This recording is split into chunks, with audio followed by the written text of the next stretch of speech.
Because what people, I still go back to it. If I'm a security chief, I should know what to say and what not to say.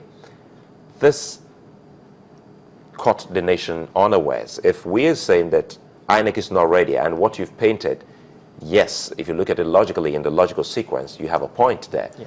Why didn't we bring that forward to the people?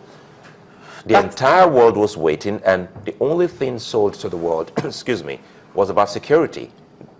That is the issue of character, values, ethics. Can anybody really come out and say, hey, I don't believe in this? It has to come with the values of the people.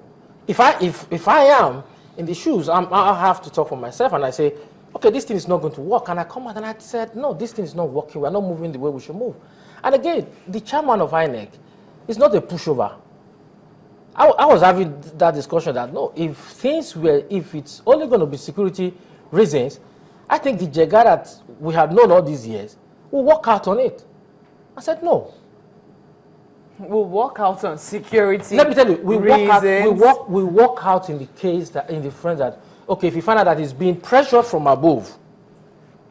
Yes, if I am chairman of INEC and I find out that I'm ready to do an election and it's within my legal right to be the one to pick the date, to be the one to certify that we have to go ahead with this election, and somebody somewhere somehow says, President of Nigeria, for example, and is not saying that we can't have this election, or an NSA say we can't have this election, then I'll do a press conference and let Nigerians know.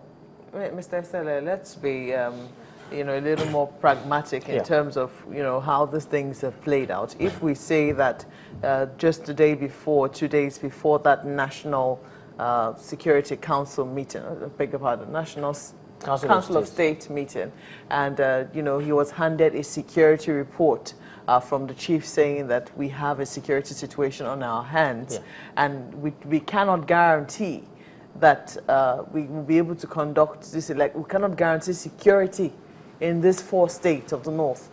Give us some time and let us see what can happen. Are you saying that he would ignore that? In actual fact, compare the security situation that we have here. Is it as bad as what you have in Iraq? No, it's a simple question. Is it as bad as what you have in Iraq? It might not be as bad. Exactly. No, just a moment. It might not be as bad as what we have in Iraq because we don't know what they have in Iraq. Yeah. We're not in Iraq. We don't live in Iraq. This is what we have in Nigeria. We do know that certain areas of this country have been under attack for some time now, and the spate of attacks have increased in recent times. There have been fears in terms of how elections will be conducted in these areas. Now, if anything should happen to anyone during elections, who would we hold responsible now, if Jega were to walk out on that? Now, the responsibility of providing security rests with security agencies, one, and that stops on the table of the President and Commander-in-Chief. That is very clear. Now, the end of it is, first, we have 6 weeks now. The 6 weeks is supposed to afford INEC the opportunity now to say, okay, fine. I read the... And it's, INEC apparently is seizing it, but INEC is saying that is not the primary reason, because we have heard, just a moment, we have heard the INEC chairman say very clearly that if need be, Jega did not deny that they were, they were on the back burner, or let me say they were behind in terms of distribution of PVCs. But they say if need be, we would even distribute PVCs on the day of elections. So it would seem that they already have, a scenario-based approach to every single situation that they were going to be facing. But even if they wanted to shift the elections, what should it be for as long as 6 weeks, if you say that this is because of the unpreparedness of INEC, for instance? The first thing you made reference to was for security. Now let's look at it from this other perspective. You've used the word ready. Now, is all PVCs that is required? Wait, I think one of your... yes, you, of course, you've just said it now. Now, is all PVCs that is going to be used for the election in the country? You can ask INEC that. If INEC will be frank with you, no, they are not in the country. For you to use the word you are ready, it means that all your PVCs are in the country. Of course, even if you have all the PVCs in the country and you only have 50% going to collect the PVCs, you can't hold INEC responsible for that. But the first thing is that your PVCs have to be in the country. And once your PVCs are in the country, then that means you're actually ready. How many readers are available right now? How many readers? How many printing materials for the hard copies are also available right now? I'm not telling you this from gathering my information from the street, no. Wait, Now, how many readers?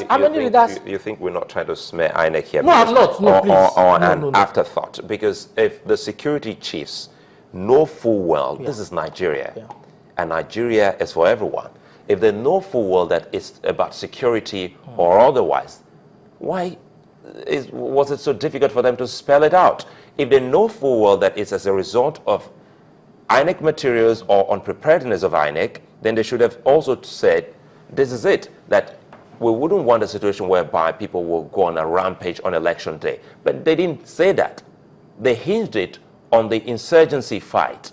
And as we speak till this moment, they're still on that matter. So if you're saying this is about INEC, it will be very hard for anyone to believe because, I mean, these are the people who have first-hand information and they say it's about security. But again, what I'm also telling you is that do we now also go to INEC and ask INEC, is all these PVCs in the country? If you are using the word ready, INEC use the word ready. What I'm looking at is, first of all, I am more of a process person. If the process, we are lucky now that both parties have agreed and accepted the 6 weeks. If APC were not taking the part of caution and say, okay, fine, INEC has acted, I read their statement, INEC has acted within its right in the law, though they are not happy. If they are not alright, if they didn't take that position, we would have had probably huge protests on the streets. But the question now is, if INEC was not ready for the elections, and then they go ahead and announce that, well, it's security reasons, that's why we had to defer. Why then will they do that? And secondly, why will security agencies not speak up and say, well, actually, no, you can't blame this on security? You see, that was what I was talking about. Like, I think it was Senator Mwambara was talking yesterday, talking about trust. Talk about trust being earned. One of the biggest problems we have is that we have what I call deficit trust. And I don't even know why we can't do anything openly, even what concerns everybody. Yes, let's do it openly. Okay, fine. If we say we have 14 local governments out of 774, that we know that, okay, we have problems in these 14 local governments. Okay, let's devise a strategy. It's not something that happened overnight. It's something that has been there. We'll now develop a strategy and say, okay, this is how we are going to handle these 14 local governments. Because one of the things, just what I say, INEC may fumble, may wobble, but I think the technology that INEC has is what is giving me the confidence that at the end of these 6 weeks, the PVCs will all be here. The readers will all be here. And then all the materials that is required will be here. And then INEC will be able to conduct for us a free and fair election. That for me gives me confidence and make me feel that whatever price we are going to pay for these 6 weeks will be worth it at the end of the day.